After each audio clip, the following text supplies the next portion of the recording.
Welcome back दोस्तों। तो आज की वीडियो में मैं आपको सिखाऊंगा कि रूबिक्स क्यूब की जो नोटेशन है उसको रीड कैसे करते हैं। तो आइए शुरू करते हैं।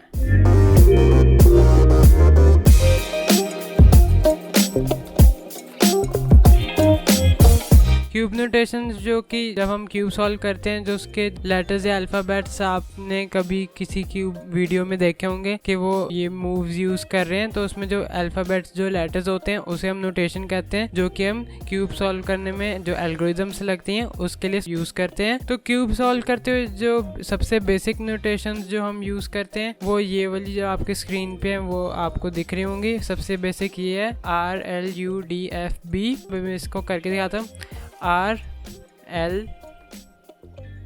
तो ये जो रोटेशंस मैं कर रहा हूँ ये रोटेशंस हमेशा क्लॉकवाइज में होंगी, ठीक है।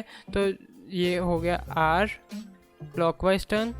तो आप चाहे ऐसे करके भी देख सकते हैं। अगर समझिए आपने ऐसे फ्रंट में रखा हुआ है और इसको आप देखें R मूव करना है तो राइट साइड वाली लेयर को हमने मूव करना है। पर ऐसे अगर पूरा हैंड यूज़ करेंगे तो ये बेस्ट प्रैक्टिस नहीं है, इसलिए आप हमेशा फ्रंट में ही रखें और 2 से 3 फिंगर यूज़ करके इसको टर्न करें। ये R हुआ, ठीक है। L, तो L अगर देखें तो ऐसे देखें तो लेफ़्ट का क्लॉकवाइज हुआ इस तरफ को, तो अगर हम फ्रंट में रखेंगे तो लेफ़्ट ऐसे होगा, ठीक है। U ये क्लॉकवाइज, ठीक है। D में ये क्लॉकवाइज होगा। नीचे वाली जो लेयर है हम उसको ऐसे घुमा रहे, ठीक है। इसको मैंने ऐसे घुमाया। F मतलब फ्रंट क्लॉकवाइज, ये इधर को टर्न होगा F, ठीक है। B मतलब बैक वाली जो लेयर है वो क्लॉकवाइज टर्न होगी और वो क्लॉकवाइज टर्न होगी ऐसे, ठीक है। या ऐसे अगर आप पूरा हैंड यूज़ करेंगे तो ऐसे, नहीं तो ये ऐसे, ठीक है। ये बैक लेयर। तो ये थी सबसे बेसिक नोटेशंस। तो अगर आपके लेटर्स के सामने अपॉस्ट्रोफी लगी हो तो उसका मतलब वो एक प्राइम नोटेशन है। प्राइम नोटेशन मतलब कि हम उस लेयर को एंटी क्लॉकवाइज रोटेट करेंगे। पहले हम क्लॉकवाइज रोटेट कर रहे थे, इस बार एंटी क्लॉकवाइज। जैसे अगर R प्राइम लिखा है तो इस बार एंटी क्लॉकवाइज, L प्राइम लिखा है तो इधर का एंटी क्लॉकवाइज।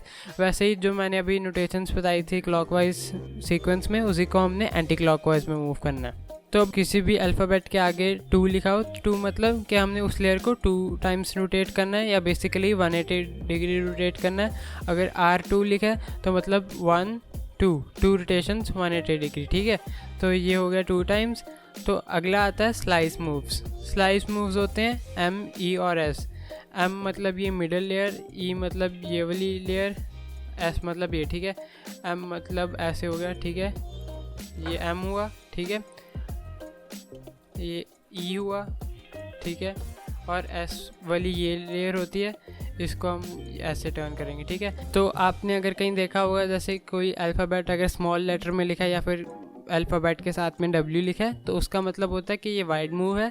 तो इसको कैसे आप मूव करेंगे कि आपने डबल लेयर मूव करनी है। ये अगर स्मॉल R लिखा है वहाँ पे तो मतलब आपको वो डबल लेयर टर्न करना है, वो वाइड मूव है। तो R लिखा है तो पर R तो आप ऐसे ही करेंगे। अगर वाइड R है तो आप ये वाली डबल लेयर ऐसे टर्न करेंगे, ठीक है। ये R हुआ।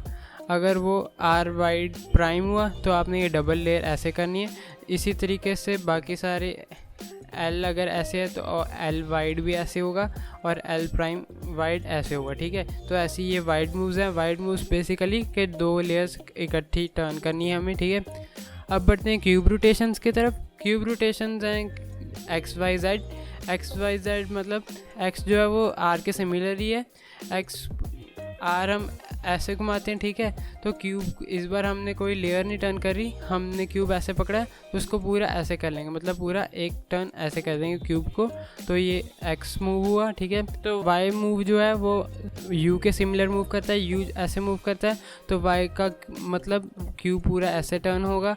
अगर Y प्राइम लिखा है तो मतलब U प्राइम ऐसे मूव होता है तो Y प्राइम ऐसे मूव होगा, ठीक है। तो अगर डबल लिखा है तो आप डबल बारी अपना क्यूब टर्न करेंगे ऐसे, ठीक है।